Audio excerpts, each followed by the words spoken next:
नमस्कार। जब हम भारत की संसद के बारे में सोचते हैं तो हमारे दिमाग में एक शानदार इमारत की तस्वीर आती है ना?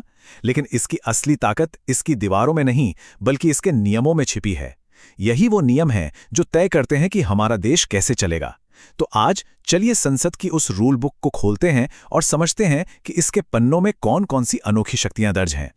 तो चलिए इस पूरे मामले को समझने की शुरुआत एक बहुत ही दिलचस्प सवाल से करते हैं। क्या संसद में बहस के दौरान कही गई किसी बात के लिए किसी सांसद पर अदालत में मुकदमा चलाया जा सकता है?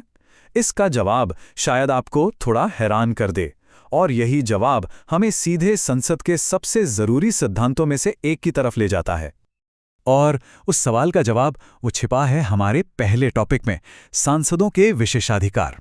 ये कुछ और नहीं बल्कि संविधान की तरफ से दिए गए वो खास अधिकार और वो सुरक्षा कवच हैं जो सांसदों को एक आम नागरिक से अलग बनाते हैं। पर सवाल ये है कि आखिर ये जरूरी क्यों है? चलिए पता करते हैं। तो देखिए, ये सारी बातें आती हैं अनुच्छेद 105 के अंदर, जो सांसदों के लिए एक तरह से सुरक्षा कवच का काम करता है। इसके मुताबिक उन्हें सदन के अंदर बोलने और वोट करने की पूरी आज़ादी है। मतलब सदन में कही गई किसी भी बात के लिए उन पर अदालत में कोई केस नहीं हो सकता। लेकिन हाँ, इसका मतलब ये भी नहीं है कि उन्हें कुछ भी करने की खुली छूट मिल गई है। अगर कोई सदस्य अनुशासन तोड़ता है तो सदन के पास खुद उसके खिलाफ कार्रवाई करने का पूरा अधिकार होता है। और बात सिर्फ बोलने की आज़ादी तक ही नहीं रुकती। अनुच्छेद 106 संसदों की सैलरी और भत्तों से जुड़ा है, और इसे तय करने का अधिकार भी खुद संसद के पास ही है। ये चीज़ ये पक्का करती है कि संसद किसी बाहरी दबाव या निर्भरता के बिना आत्मनिर्भर होकर काम कर सके।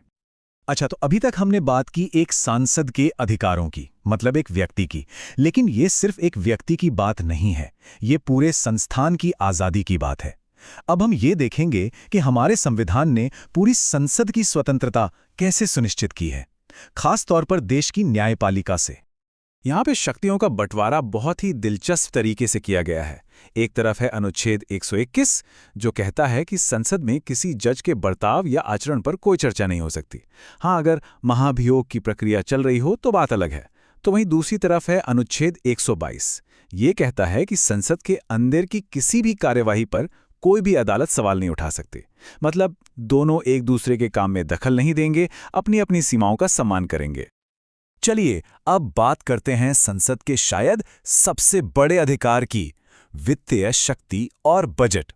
एक कहावत है ना कि जिसके पास तिजोरी की चाबी होती है, असली ताकत उसी के पास होती है। तो हमारे लोकतंत्र में वो चाबी संसद के हाथों में है।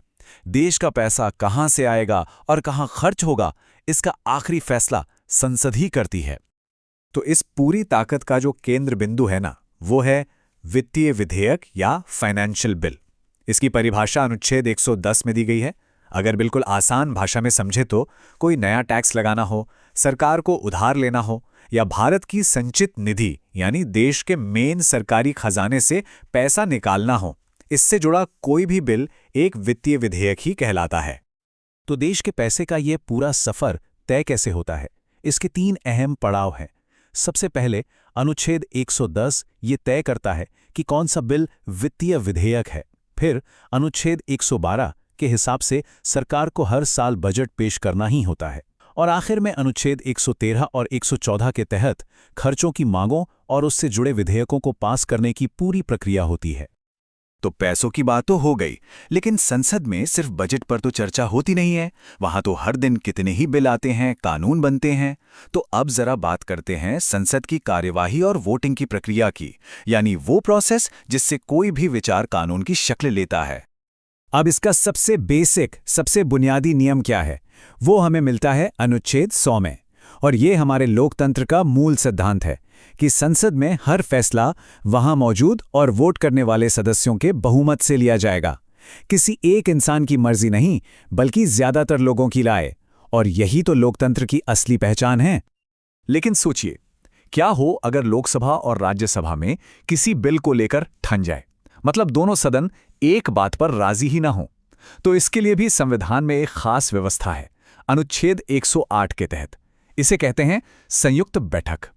इसमें दोनों सदनों के सदस्य एक साथ बैठते हैं और फिर बिल पर वोट करते हैं, ताकि जो गतिरोध है उसे तोड़ा जा सके। तो हमने संसद की शक्तियों और कामकाज को समझ लिया।